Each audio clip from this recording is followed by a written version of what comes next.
Hi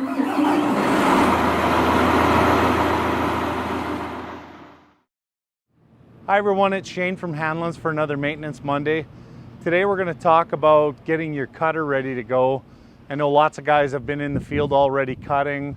Lots will be starting this week, some next week.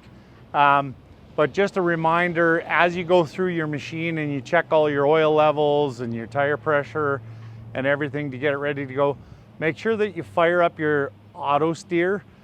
Go into your monitor and delete all of the lines and all the jobs that you saved in there from last year. If you've got saved lines on RTK, that's a little different, but a lot of guys are just putting straight AB lines in there.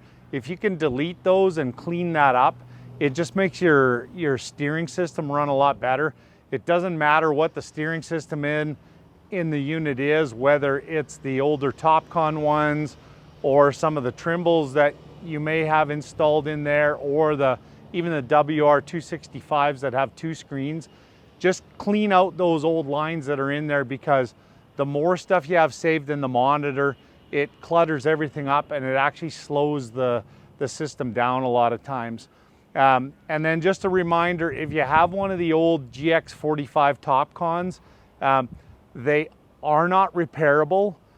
Sometimes the antennas just need a battery. But if you're having an issue with one of those, give Parker a call.